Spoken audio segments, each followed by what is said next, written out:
Education was another hot topic of this year's discussion among members of the National People's Congress. Not just traditional in-school education, but also special skills.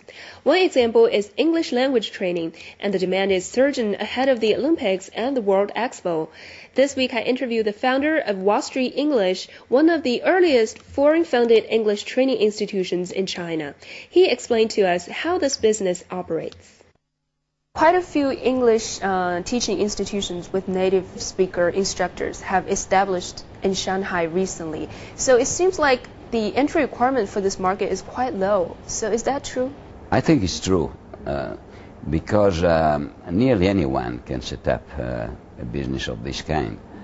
You buy some software or some books, teaching material in a library or in a bookshop, and then you hire some teachers, maybe qualified or not qualified, and then you start the business maybe very quickly.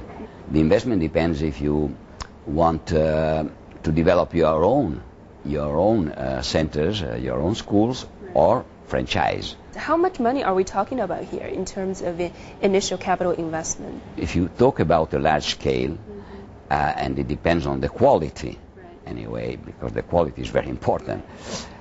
But let's say we are talking about several millions of dollars. Several millions of dollars. Just to start, yes. You mentioned that the entry requirement for this market is actually pretty low. So does that mean it's hard to control the quality of these schools or institutions just because everyone can do it? Let's see, who should control the quality? You have two possibilities in a country. You have government who can control the quality, creating an institution controlling the quality, or the second possibility is that the same clients, the same customers, the same students can control the quality. Because if you want, you can have access to information. You can ask, who are you? How long is your history? What is your experience? What is your brand?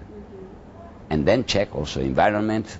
Before enrolling a student, can check all this. I think teachers should be qualified, in my opinion, have a university degree, and then should be trained for a good time to become trainers, to become teachers. How are they usually trained in these institutions? They are trained for several months. First we check the aptitude, the talent, because not everybody has a talent for teaching. So we have our own test, and then we train specifically according to our method of teaching for several months before they start teaching. Compared to traditional English teaching schools or institutions in China, the tuitions and fees for such institutions are quite high usually, and people don't often understand that. How do you justify the cost for them? Well, I think in general quality is more expensive than low quality. But let's talk about quality in an institution teaching English. Right. What do you need for quality? You need good teaching material. So ask all institutions, are you publishing your own material? What is the quality of your material? Then you need qualified teachers. And qualified teachers are more expensive than non-qualified teachers.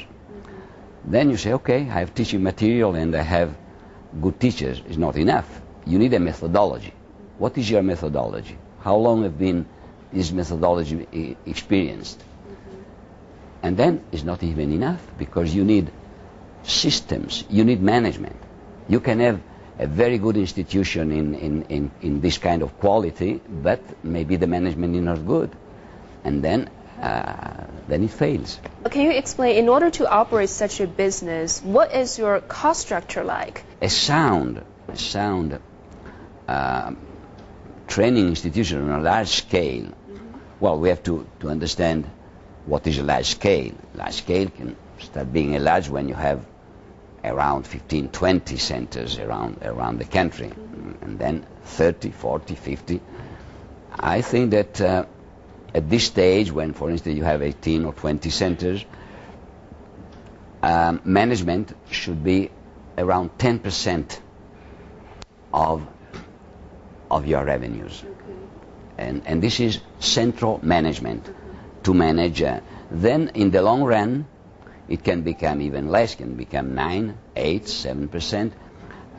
because you have to support development. When you develop more, you need more managers, because quality is not just starting, is not just giving the best. Quality is also control. If you don't control, then you cannot have quality. Academic material in our institution is around, it can be between 5 and 7 and 8%. In training, I would say training is around 10 to 15%. Rent can go between 10 and 15%. And then all the remaining is equipment and is personnel, staff. We can go up to another 30%, because management and staff is the most expensive, of course. It's fair to say this market has experienced a boom in recent years, because we saw a lot of schools opening up here in Shanghai. But recently, some of them went bankrupt due to some cash flow problems. So what was the problem? An institution that you are mentioning, without saying names, they went bankrupt, and probably they, if it's the same I have in mind, they were a franchise institution. Right. And then you don't control quality. You give to a franchisee because he pays you a license and some royalties, and then a franchisee is running badly the business, and they don't have financial resources to sustain. And the franchisor say, well, I'm not responsible for the franchisee, and then that's bankruptcy. Franchise give the advantage to the franchisor to develop more quickly, because you get finance from the franchisees. But it depends. If you have your own finance, then you can be as fast as any other institution giving franchise. In my opinion, this market is too young. You know better than me that the booming of English is in the last few years, and the market is not ready for franchise. Mr. Paccinini advises students to always check the experience and the financial support of the institution before they enroll.